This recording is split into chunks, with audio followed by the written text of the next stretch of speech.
warahmatullahi wabarakatuh. Selamat pagi pemirsa Satu Televisi dimanapun Anda berada. Senang sekali pada kesempatan hari ini saya Ulfi Fazia hadir menemani Anda dalam program yang sangat luar biasa, Obrolan Satu. Kita beri tepuk tangan sekali lagi dong. Nah, dan pada kesempatan hari ini tentunya ini adalah kesempatan yang sangat luar biasa. Di samping saya sudah hadir pula Bapak Ahmad, Dr. Haji Ahmad Umar MA. Beliau merupakan Kepala Pusat Pembinaan dan Pengawasan Jaminan Produk Halal. Sudah jauh-jauh datang ke Tulungagung. Saya sapa terlebih dahulu. Assalamualaikum. Selamat pagi Pak Umar. Waalaikumsalam warahmatullahi wabarakatuh. Mbak Ulfi, apa kabar? Sehat? Alhamdulillah sehat Bapak. Bapak, bagaimana Pak melihat suasana di Tulungagung? Rasanya bagaimana Pak? Alhamdulillah di Tulungagung saya merasakan menemukan dunia baru.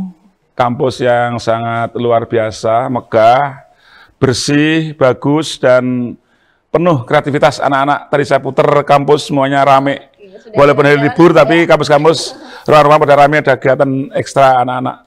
Bagus sekali. Sudah jalan-jalan di sini. Terima kasih Bapak. Sebelumnya saya ucapkan selamat datang di Kabupaten Tulungagung ya. Semoga Tulungagung ini menjadi salah satu tempat yang penuh berkah. Amin, amin. Makasih. Bapak, berbicara tentang produk halal ini menjadi sesuatu hal yang sangat penting yang perlu diperhatikan oleh seluruh elemen masyarakat. Nah, namun sejauh ini memang masih banyak masyarakat yang masih belum memahami sejauh ini tentang pentingnya produk halal. Nah, Pak, boleh disampaikan kepada pemirsa Satu Televisi tentang pentingnya produk halal ini seperti apa sejauh ini? Silakan. Baik. Perintah halal itu perintah Allah. 14 abad yang lalu Allah telah memerintahkan kepada manusia untuk makan apa saja yang ada di muka bumi, tapi yang dimakan hanya yang halal dan thayyib. Lalu pemerintah Indonesia melalui Undang-Undang Nomor 33 Tahun 2014 dan turunannya pada Peraturan Pemerintah Tahun 2021 Nomor 39 mengamanatkan bahwa semua produk yang beredar dan diperdagangkan di wilayah Indonesia wajib bersertifikat halal pada pasal 4 dan pasal 2 Undang-Undang dan PP. Nah, itu maknanya apa? Maknanya bahwa semua produk yang dijajakan, yang diperdagangkan, alias produk yang tidak dipakai oleh keluarga sendiri, ini wajib bersertifikat halal. Baik usaha mikro kecil, menengah maupun besar, meliputi makanan, minuman, obat, kosmetik, jasa, dan barang-barang gunaan. Semua wajib disertifikasi, kecuali produk yang memang barang asalnya adalah dari yang haram. Itu termasuk pengecualian. Jadi yang disertifikasi itu adalah sesuatu yang memang asalnya halal, akibat kecanggihan teknologi, akibat pinternya pengusaha, yang lalu hal itu sangat mungkin terkontaminasi atau tercampur dari barang yang diharamkan. Oleh karena itu tujuan dari sertifikasi halal ini adalah untuk meyakinkan yang halal itu jelas dan pasti halalnya, tidak tercampur, tidak terkontaminasi dari najis maupun barang zat yang diharamkan. Endingnya apa? Agar masyarakat terlindungi. Masyarakat aman. Aman dari apa? Aman dari konsumsi yang haram, konsumsi yang mengandung najis, yang terkontaminasi najis, sehingga ini berdampak pada kesehatan manusia, berdampak pada penguatan kepribadian manusia, karena yang kita makan itu akan mencerminkan budaya dan perilaku seseorang. Ada istilah yang mengatakan, you are is a you a thing. Pribadimu itu mencerminkan apa yang kamu makan. Kalau yang kamu makan itu sesuatu yang halal, akan muncul pribadi-pribadi yang santun, pribadi yang jujur, pribadi yang ramah, yang membuat orang lain itu bahagia, bukan sebaliknya.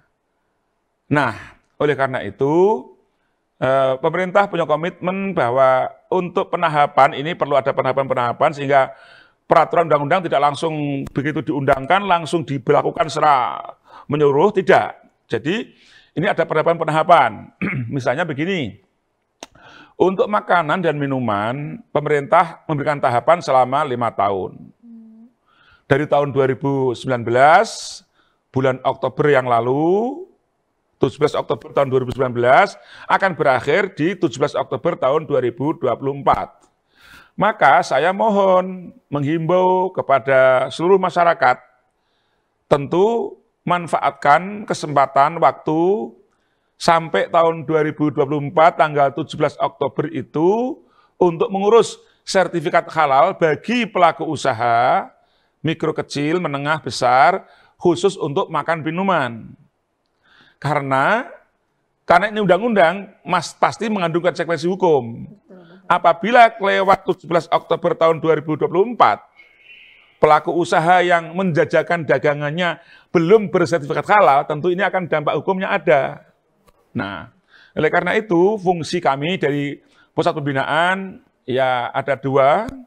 1, membina para masyarakat umum untuk konsumen, tolong sadar bahwa jangan asal mengonsumsi makanan, tapi perhatikan dulu, hanya makanan, minuman yang berlabel halal, yang bersertifikat halal itulah yang layak untuk dikonsumsi. Karena apa? Halal itu baik. Thayyib itu mengandung sehat, mengandung nutrisi yang cukup, mengandung gizi yang cukup, sehingga diharapkan orang yang mengonsumsi makanan-makanan yang sehat, yang sudah berlabel halal, pertama diuntungkan dengan masyarakat tidak pusing lagi membedakan mana yang halal, mana yang haram. Karena yang halal sudah jelas sertifikat halalnya, yang haram, ini pertanyaannya, yang haram, dalam undang-undang itu disebutkan, di PP 39 disebutkan bahwa produk yang dari bahan yang diharamkan tidak termasuk yang disertifikasi, tetapi penjual, pedagang harus jelas melabelkan, memberikan tulisan haram atau barang yang tidak halal gitu. Barang tidak halal. Lalu ada simbolnya simbol yang situ menunjukkan bahwa ini simbol haram, bisa maaf ya, mungkin monyong babi gitu, monyong jenisnya yang haram-haram itu untuk menunjukkan bahwa ini ada kandungan haramnya gitu. Dan ketentuannya di pasal 93 itu adalah mereka harus mencantumkan tanda yang gampang dilihat, mudah dibaca orang, dapat diketahui orang dengan jelas. Intinya apa? Innal halala bayyinun wa innal harama bayyinun. Yang halal itu jelas, apa jelasnya? Sertifikat halal. Yang haram itu jelas apa? Jelasnya karena ada tanda tidak halal. Itu jadi haram itu jelas di situ. Nah, masyarakat akan terlindungi, akan terbantu. Coba bayangkan, kalau orang diminta untuk makan yang halal dan thayyib. Di pasaran-pasaran itu, hampir hasil pengawasan kami mengatakan bahwa banyak produk-produk yang memang aslinya halal. Tetapi karena kecanggihan teknologi, mencampur yang tidak halal, sedikit saja, itu bisa berpengaruh, bahan adonan yang banyak yang halal itu bisa berubah menjadi haram karena tercampur. Lah, mata telanjang, orang biasa nggak akan bisa melihat itu, kecuali dengan pemeriksaan yang detail, pemeriksaan yang sungguh-sungguh, termasuk UIN 1 Tulungagung ini sudah memiliki kesempatan untuk bagaimana memeriksa itu melalui pendamping PPH, dan ke depan melalui auditor halal ke depan sedang diurus untuk menjadi lembaga pemeriksa halal. Nah, dari situ kami anjurkan kepada masyarakat pengguna atau konsumen hanya milih makanan minuman yang bersertifikat halal. Kepada pelaku usaha, di samping mengurus sertifikat halalnya, harus yakinkan bahwa yang sudah tersertifikasi itu harus terjaga kehalalannya, jangan sampai mengubah bahan baku, bahan penolong, bahan tambahan dengan cara yang tidak halal. Karena apa? Ada ancaman. Oh gitu. Bagi pelaku usaha yang tidak menjaga kehalalan sebuah produk, setelah menerima sertifikat halal, maka dikenakan pasal dia denda 2 miliar atau kurungan 5 tahun penjara. Berarti artinya memang hukuman itu sangat jerak Jelas, bagi mereka-mereka yang tidak menerapkan tata tertib tentang pemberian produk halal. Iya, Benar betul. begitu ya Pak ya? Iya. Baik, tadi juga sudah disampaikan tentang pentingnya produk halal dan itu juga bisa berdampak pada perilaku ataupun kualitas pribadi. Nah, selanjutnya berbicara mengenai dengan SDM. Nah, ini kaitannya dengan pembinaan. Nah, kira-kira Pak, sejauh ini bagaimana Bapak melihat masyarakat khususnya dari civitas akademisi maupun masyarakat yang mereka memiliki usaha mikro kecil atau mikro menengah tentang kesiapan mereka dalam menyiapkan produk-produk yang halal. Karena sejauh ini memang masih ada produknya halal tapi bahan-bahannya ini masih belum tentu ini halal atau haram, atau juga sebaliknya ini produknya halal tapi dalam pemasarannya bisa jadi menjadi haram. Nah, sejauh ini gambarannya seperti apa? Monggo silakan Pak. Baik, begini. Pengalaman selama 1 tahun terakhir ini, saya melihat kesadaran masyarakat sudah sangat bagus, sudah tumbuh bagus. Pertama, penyiapan SDM. Kami sangat terbantu oleh kawan-kawan kampus, PTKIN, PTU, negeri, swasta, ormas-ormas Islam, pesantren, sudah tumbuh kesadarannya untuk menyiapkan SDM halal ini dengan bagus, melalui penyediaan pelatihan pendamping PPH. Karena sertifikasi itu ada dua jenis. Sertifikasi yang reguler dan sertifikasi yang self-declare. Reguler ini diperuntukkan untuk usaha menengah besar, yang usahanya kritis, yang usahanya sangat kompleks, tidak mungkin diketahui dengan mata telanjang gitu ya, yang harus melalui pemeriksaan yang teliti dengan laboratorium. Ini namanya reguler. Ini dibutuhkan tenaga namanya pemeriksa halal, auditor halal. Nah, lalu yang sekarang sudah berjalan adalah penyediaan SDM untuk mengurus sertifikat halal melalui self-declare. Ini yang alhamdulillah termasuk UIN 1 sudah banyak melakukan pelatihan-pelatihan, yang ini tujuannya adalah untuk membantu ketersediaan SDM, karena 2 orang inilah yang bertanggung jawab untuk sebuah kehalalan produk sebelum dikirim ke MUI mendapat fatwa MUI halal. Jadi untuk terbitnya sebuah sertifikat ini yang pokok adalah tersedianya pendamping PPH, yang kedua auditor halal. Pendamping PPH untuk yang self-declare, auditor halal untuk yang reguler. Nah, 2 unsur ini yang sangat pokok, sangat penting, karena inilah yang tanggung jawab. Tidak mungkin keluar sertifikat halal, tidak mungkin keluar fatwa halal MUI kalau belum melalui pemeriksaan 2 manusia ini, yaitu auditor halal untuk reguler dan pendamping PPH untuk yang self-declare. Nah, setelah 2 unsur ini memeriksa, baru hasil pemeriksaannya itu dikirim ke MUI. MUI akan menyidangkan, keluarlah fatwa halal. Nah, ketika fatwa halal keluar ini belum selesai, urusan sejarah belum selesai. Maka tahap terakhirnya adalah BPJPH mengeluarkan sertifikat halal. Dasarnya apa? Dasar dari fatwa halal MUI, yang itu hasil dari pemeriksaan para auditor halal dan lembaga dan pendamping PPH. Nah, ada satu lagi sebetulnya, orang yang paling penting adalah penyelia. Penyelia ini mendampingi auditor, mendampingi pendamping ketika ada pemeriksaan. Nah, penyelia ini statusnya adalah milik perusahaan yang ini sudah terlatih, dia tahu hal haram, tahu najis, jenis najis, bagaimana membersihkan najis, dia tahu. Ini yang nanti melekat pada perusahaan yang akan menjaga baik sebelum disertifikasi, pada saat disertifikasi, dan pasca sertifikasi, yang tanggung jawab adalah penyelia halal. Ini sangat penting gitu. Baik, kita beri tepuk tangan sekali lagi ya. Luar biasa sekali informasi dari Pak Umar. Semoga itu bisa memberikan banyak inspirasi dan juga manfaat kepada seluruh masyarakat di Jawa Timur ya, bahkan di Indonesia. Baik Pak Umar, terakhir tentunya ini adalah pesan dan juga harapan ke depan khususnya kepada seluruh masyarakat, di mana mereka yang tercantum di mereka bergabung di perusahaan atau mereka sebagai pengusaha, tentunya mereka harus bisa membuat produk-produk yang halal, yang baik, yang berkualitas, dan juga ke depan tentunya bisa memberikan manfaat kepada seluruh masyarakat. Monggo, silakan Pak. Saya berpesan, isi pesan saya begini. Pertama, pesan kepada masyarakat umum agar sama-sama kita mendukung program ini, di mana pemerintah punya kemauan untuk mewajibkan sertifikat halal, dan ini sebenarnya implementasi dari firman Allah yang saya sebutkan di atas tadi, bentuk perintah Allah untuk makan halal dan thayyib. Nah, kita ingin jangan sampai di tahun 2024 akhir atau 2025 awal nanti, jangan sampai Indonesia ini kebanjiran produk dari luar negeri yang sudah sertifikat halal. Sementara dalam negeri kita lambat mensertifikasi. Akibatnya, masyarakat Indonesia akan menjadi konsumen, bukan lagi menjadi produsen. Sementara kita adalah penduduk muslim terbesar di dunia adalah di Indonesia. Saat ini, Mbak Ulfi, setidaknya ada 87 negara yang sudah kerjasama dengan BPJPH untuk ngurus sertifikat halal melalui lembaga halal luar negeri.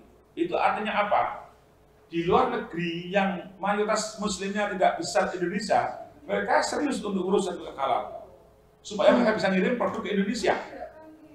Nah, kalau Indonesia sendiri tidak segera mengurus, maka pada saatnya penahapan nanti sudah berakhir, 17 Oktober tahun 2024, produk-produk yang belum bersertifikat tidak boleh diedarkan, maka terpaksa Indonesia akan menjadi konsumen terbesar asas hasil yang didatangkan dari luar negeri. Ini jangan sampai terjadi. Maka kita ingin agar Indonesia ini sebagai konsumen yang besar, muslim terbesar, sekaligus menjadi produsen halal terbesar, di samping menyediakan makanan minuman untuk warga Indonesia sendiri, juga bisa mengekspor ke luar negeri dengan jumlah yang sangat besar. Ini untuk masyarakat pengusaha, tolong sadari itu, agar ke depan jangan sampai kita menyesal kenapa dulu saya nggak mau mengikuti pemerintah, aturan, tidak mau ngurusi sertifikat halal, betul. Pada saatnya tidak boleh jualan, sementara bisa memproduk, maka produknya akan menjadi tidak bermanfaat karena betul. Tidak bisa dijajakan, nggak bisa dijual. Luar negeri datang, ini yang kita khawatirkan. Oleh karena itu, tentu saya berharap pesan kepada kawan-kawan kampus, khususnya di UIN 1 Tulungagung ini, saya minta kepada mahasiswa dan sivitas akademika, permintaan saya dua hal. Satu, ikutlah kami membantu pemerintah untuk menjadi duta halal Indonesia melalui khutbah Jum'ah, melalui majelis taklim, melalui pertemuan-pertemuan RT, dimanapun ada warga UIN 1, tolonglah menjadi pendakwah halal yang baik, mencerahkan masyarakat untuk sadar dua hal. Sadar mengonsumsi makanan yang hanya bersertifikat halal, dan menyadarkan pelaku usaha untuk menjaga kehalalan melalui sertifikasi halal. Yang kedua, lahirnya undang-undang dan PP ini sebetulnya melahirkan profesi baru. Dan ini kesempatan bagi para mahasiswa. Apa profesi itu? Profesi pendamping PPH, profesi penyelia halal. Ini adalah kesempatan yang sangat bagus bagi mahasiswa. Betul. Bisa jadi sebelum lulus sudah punya pekerjaan. Oke. Apa pekerjaannya? Pekerjaannya adalah pendamping PPH. Dan ini adalah pekerjaan yang sangat mulia, karena pekerjaan ini mengandung makna bahwa ini adalah menjalankan syariat Islam, perintah Allah, makan yang halal dan thayyib. Kita menjadi orang yang menyediakan itu, sangat mulia. Yang kedua, menjanjikan. Karena menjadi pendamping PPH itu gajinya sangat besar. Gajinya sangat besar. Hanya para mahasiswa, saya berpesan, tidak ada orang yang bisa sukses tanpa susah dan payah. Justru suksesnya orang yang dengan susah payah itulah ada kenikmatan. Apabila sukses tanpa susah payah, dia nggak akan bersyukur, karena nggak merasakan ada kesengsaraan, nggak ada perjuangan. Maka saya berharap nanti mahasiswa UIN yang tadi informasinya mencapai 26.000, kalau saja separuh dari mahasiswa itu mau terjun ke pendamping PPH, penyelia halal, maka minimal untuk Jawa Timur ini sudah tercukupi dengan kesediaan SDM yang cukup untuk mendampingi pelaku-pelaku usaha dan mendampingi pelaku usaha untuk halalnya, yaitu penyelia halal. Jadi ada ada unsur penyelia mendampingi pelaku usahanya untuk menyiapkan yang halal, pendamping PPH adalah mendampingi pelaku usaha untuk mengoreksi, untuk memeriksa, untuk meyakinkan bahwa produksinya halal. Maka saya berharap nanti alumni UIN 1 di tahun 2025 nanti menjadi orang-orang kaya baru. Amin. Melalui profesi pendamping PPH, melalui profesi penyelia halal, tentu publikasi melalui 1 TV ini mudah-mudahan informasi ini didengar oleh seluruh mahasiswa Indonesia, tidak saja mahasiswa UIN 1, tapi mahasiswa seluruh Indonesia terbuka untuk menjadi pendamping PPH, untuk menjadi penyelia halal. Dan ini catatan 1, kalau mahasiswa yang menekuni penyelia halal dan memiliki bahasa asing yang cukup bagus, maka nanti bisa dikirim ke luar negeri, karena di luar negeri juga butuh penyelia, tentu yang bisa berbahasa mereka, tetapi punya basic penyelia halal yang kompeten dari kita Indonesia, yang bisa kita kirim ke luar negeri. Baik, ini sebuah profesi yang bagus. Kita beri tepuk tangan. Ya. Nah, ini kesempatan berharga untuk seluruh mahasiswa UIN 1 Tulungagung, Mbak, yang sudah lulus maupun yang saat ini masih menjabat sebagai mahasiswa. Kesempatan berharga bergabung di PPH, ini banyak sekali pendidikan yang berkualitas. Dan tadi sempat disampaikan bahwa sukses itu butuh proses, tidak perlu hanya protes. Iya, yang perlu kita berikan catatan bersama untuk maju bersama dan mengingat bahwa Indonesia ini adalah negara yang memiliki banyak kekayaan, negara yang penuh kreativitas. Harapan ke depan Indonesia kaya akan produsennya, bukan hanya konsumsinya. Baik, terima kasih banyak Bapak Umar atas informasinya. Semoga ini bisa memberikan banyak manfaat dan inspirasi kepada seluruh masyarakat, bukan hanya di Tulungagung tapi di seluruh Indonesia. Terima kasih banyak Bapak Umar. Sama-sama, selamat beraktivitas kembali. Dan saudara, demikian tadi adalah obrolan 1 bersama dengan Bapak Umar terkait dengan pentingnya produk halal. Dan akhirnya saya Ulfi Faiza mengucapkan terima kasih dan sampai jumpa. Wassalamualaikum warahmatullahi wabarakatuh.